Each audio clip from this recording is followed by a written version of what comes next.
Hello everyone, I hope this video finds you all well.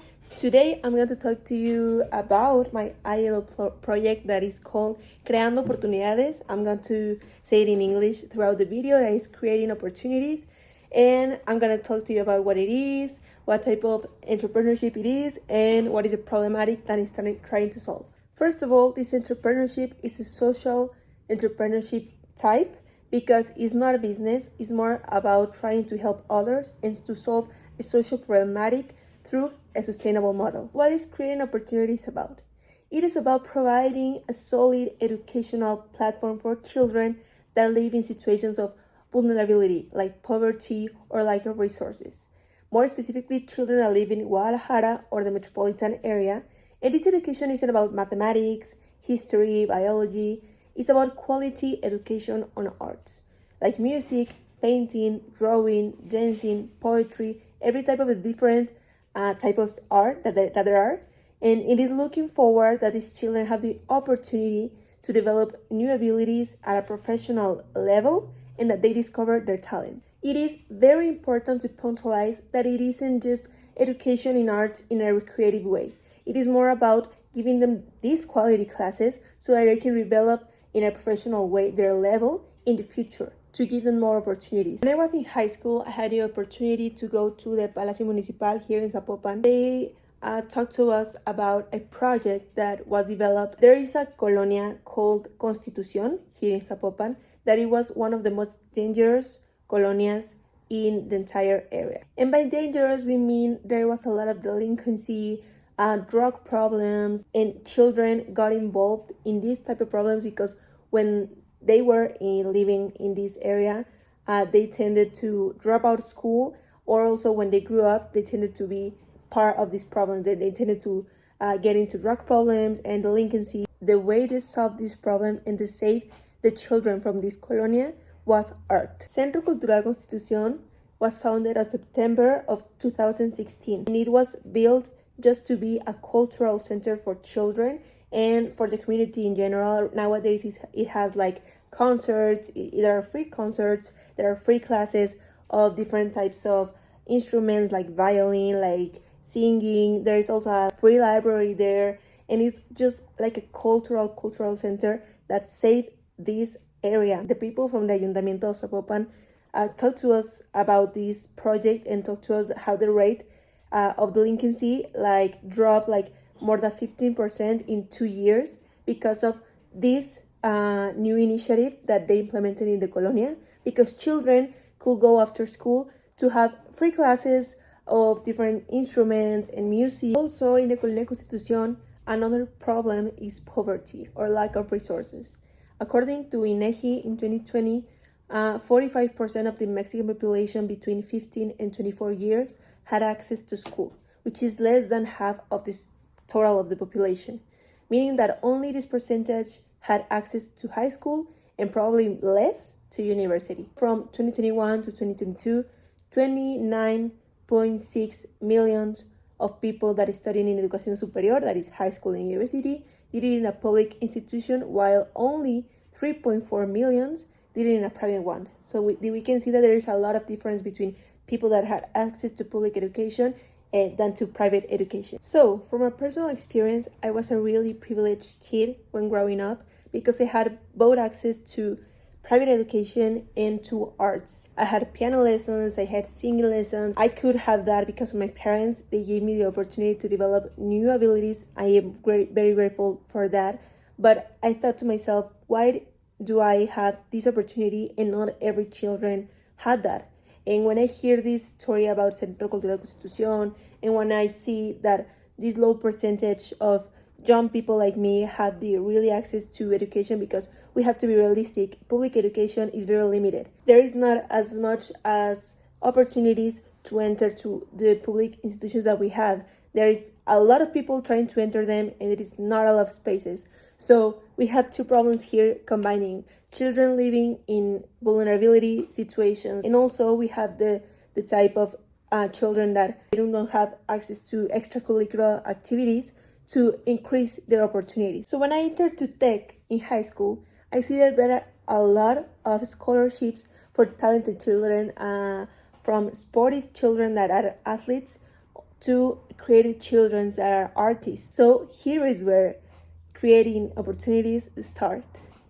Creating opportunities started as a project called Create Art, actually, that I started in university as part of my leadership scholarship, that I had to do a project of impact. So this project is about giving these quality art lessons to children living in situations of vulnerability. And for me, what is the main goal of this project?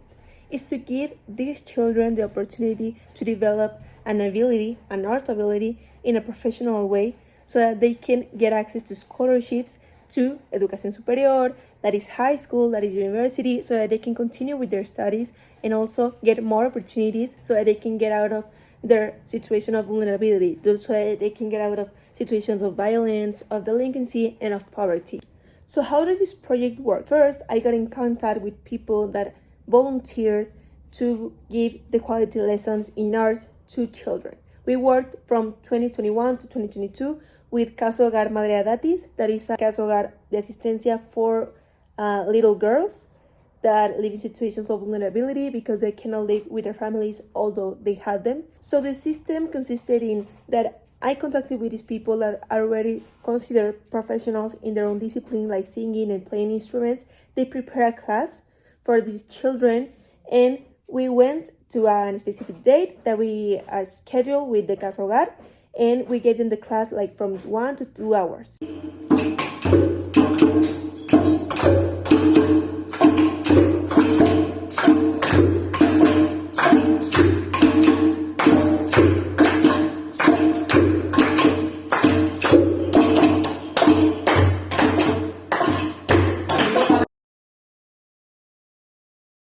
As you can see on those pictures and those videos, they also told me something that really hit me and is with me nowadays.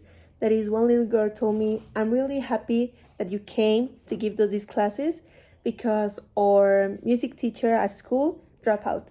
Also, the idea was not to only give them one class and that's it. The idea is to give them continuity. With this Ilo project, I saw the perfect chance to, throughout this year, work in developing more this project. What I could develop was to make it more specific. I targeted an audience of children from 5 to 12 years. It will have two main types of lessons and activities for children. There will be one class of each discipline per month, and it will go like from 1 year straight. The children can have continuity in their classes. If one children is in the dancing classes, it can have like dancing 1, dancing 2, dancing 3, just singing, an instrument lessons and dancing lessons. We're going to work with that because I think is the most like low cost type of classes that we can have. Then I want to work also with the Casa Hogar, but I want to develop this type of project in different communities, like schools, or like a community like here in Zapopan. I work with the community of El Reilete.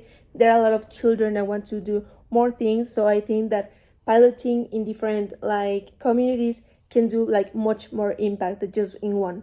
Also, one of the goals is to get 2 or 3 professionals per discipline so that they can get like different types of teachers, so that they can get like more continuity. Another type of activities will be to go with them to concerts, to cultural presentations, to art galleries, museums, to the cinema, to see movies, so that they can also get like more involved in what art is, so that they can get like a more transversal and integral type of education in quality of arts. What was the most challenging thing for me throughout this year was that at the beginning it started just like a social project, but how to make it like a social entrepreneurship, that it can be sustainable. Where do I get the resources to make it work? My ILO mentor Vale was really helpful to me throughout this process, and we concluded in the next steps for the sustainability of the project. First, I will form alliances with different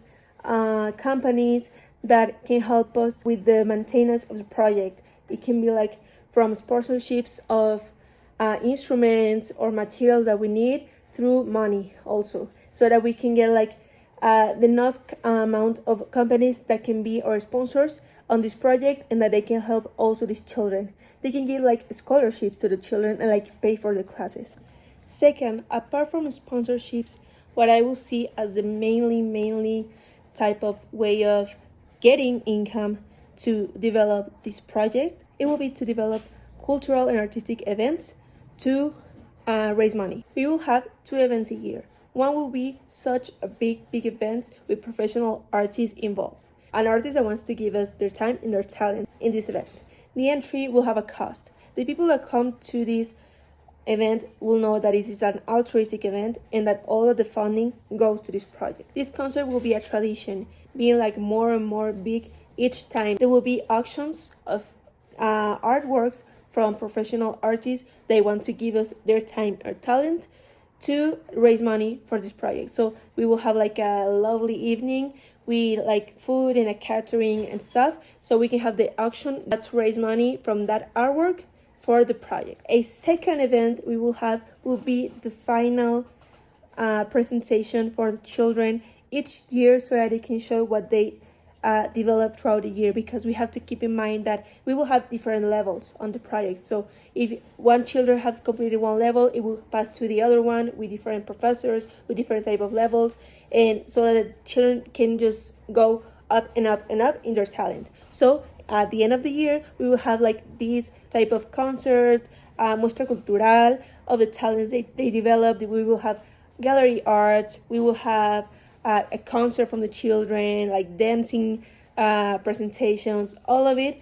And it will also have a cost for the people that are not familiar with the children, that to come see and help this event happening. And also it will have like a more engagement and more an empathic way of seeing things, because you can see the children you are helping through buying the ticket and through the donations we have received from this type of people that come to these events. So we will have these 2 types of different events for raising money.